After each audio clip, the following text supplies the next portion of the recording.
हरे कृष्णा। आप सभी का स्वागत है हमारे चैनल हरे कृष्णा ग्रुप में। तो आज हम बात करेंगे हरतालिका तीज व्रत कथा।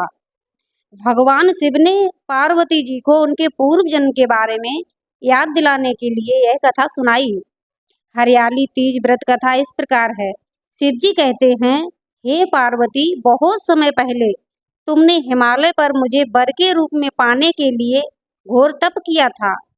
इस दौरान तुमने अन्न जल त्याग कर सूखे पत्ते चबाकर दिन व्यतीत किए थे। किसी भी मौसम की परवाह किए बिना तुमने निरंतर तप किया। तुम्हारी इस स्थिति को देखकर तुम्हारे पिता बहुत दुखी हुए थे।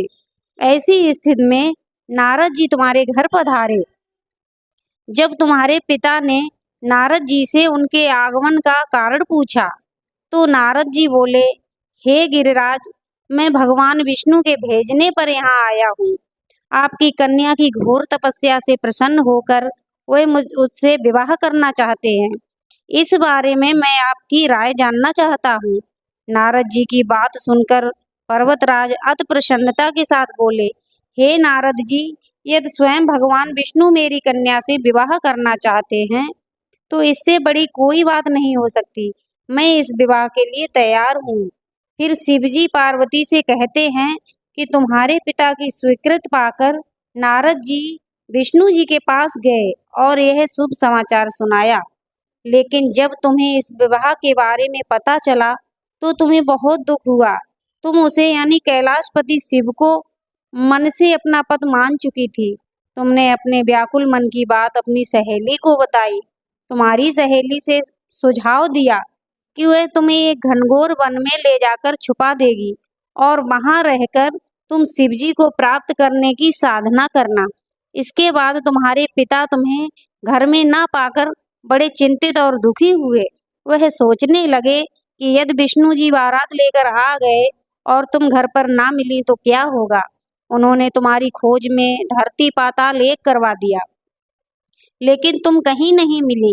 तुम वन में एक गुफा के भीतर मेरी आराधना में लीन थी। भाद्रपद तृतीया शुक्ल को तुमने रेत से एक शिवलिंग का निर्माण कर मेरी आराधना की, जिससे प्रसन्न होकर मैंने तुम्हारी मनोकामना पूर्ण की। इसके बाद तुमने अपने पिता से कहा, पिताजी, मैंने अपने जीवन का लंबा समय भगवान शिव की तपस्या में बिताया है और भगवान शिव ने मेरी तपस्या से प्रसन्न होकर मुझे स्वीकार भी कर लिया। अब मैं आपके साथ एक भी शर्त पर चलूंगी कि आप मेरा विवाह भगवान शिव से ही कराएंगे। पर्वतराज ने तुम्हारी इच्छा स्वीकार की और तुम्हें घर वापस ले गए। कुछ समय बाद उन्होंने पूरे विधि विधान से हमारा विवाह किया। भगवान शिव ने इसके बाद कहा, हे पार्वती, तृतीया को तुमने मेरी आराधना करके जो व्रत किया था उसी के परिणाम स्वरूप हम दोनों का विवाह संभव हो सका। इस व्रत का महत्व है कि मैं इस व्रत को पूर्ण निष्ठा से करने वाली प्रत्येक स्त्री को मनवांछित फल देता हूँ। भगवान शिव ने पार्वती से कहा, इस व्रत को जो भी स्त्री पूर्ण श्रद्धा से करेगी उसे अचल सुहाग की प्राप्ति होगी। बोलो हर हर महादेव। हरे कृष्णा।